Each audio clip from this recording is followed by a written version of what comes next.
أنا ذهبت إلى السجون وقابلت القتلة، وقابلت متعاطي المخدرات، وذهبت إلى المستشفيات الخاصة بعلاج المخدرات. من أول والله يا شباب ما أسأل اللي عليهم قضايا قتل، عليهم قضايا اغتصاب، عليهم قضايا كبيرة أحيانا سطو، ولا قضايا سرقات كبرى، أو أحيانا الواقعين في المخدرات تهريبا ولا تعاطيا.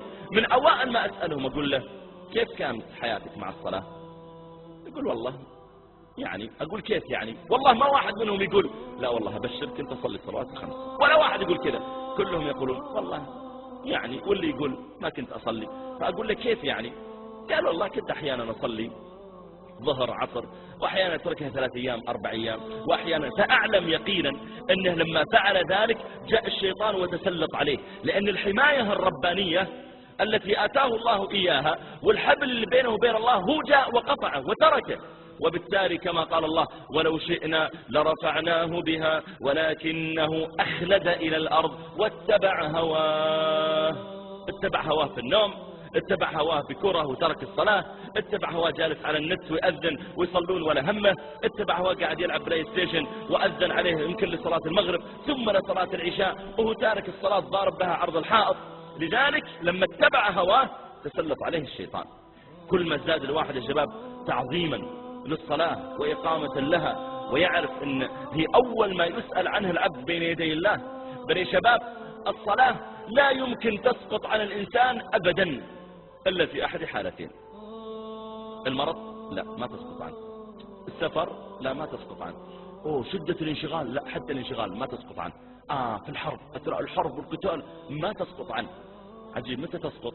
تسقط في حالتين: إما الجنون، واحد مجنون خلاص مجنون شلون يصلي، أو الموت. عجيب. طيب يا شيخ لو واحد مشلول كذا يدفونه على العربية يصلي بظهره، طيب ظهره صار له حادث وانكسر ظهره ما يقدر يحرك إلا راسه، يصلي براسه برقبته الله أكبر سبحان ربي العظيم سبحان الله الحمد. حتى رقبته جاه ضربة في الرقبة ما يقدر يحرك رقبته، يصلي بعينه، عينه عميان ما يقدر يحركها، يصلي بقلبه، يصلي ولو بنيته ما تسقط أبدا عنه ولا في حالة من الحالات. تخيل حتى أثناء الحرب يقول الله سبحانه وتعالى وإذا كنت فيهم فأقمت لهم الصلاة فلتقم طائفة منهم معك وليأخذوا أسلحتهم، وفي الآية اللي بعدها وليأخذوا حذرهم وأسلحتهم. لاحظ في القتال يصلي ومعه سلاحه.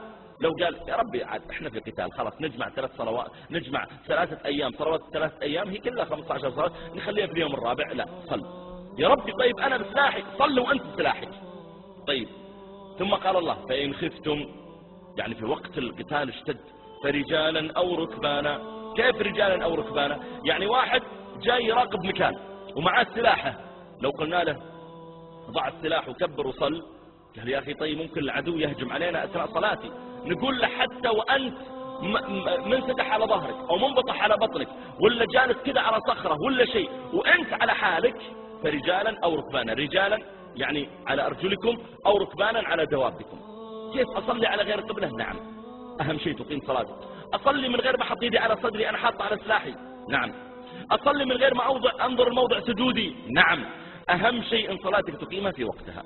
ذلك يا شباب تجد سبحان الله أن حتى يعني المساجد والصلاة لها لذة أكثر من لذة غيرها. قل يا عبادي الذين أسرفوا على أنفسهم لا تقنطوا من رحمة الله، لا تقنطوا من رحمة الله، إن الله يغفر الذنوب جميعا إنه هو الغفور الرحيم. وأنيبوا إلى ربكم وأسلموا له من قبل أن يأتيكم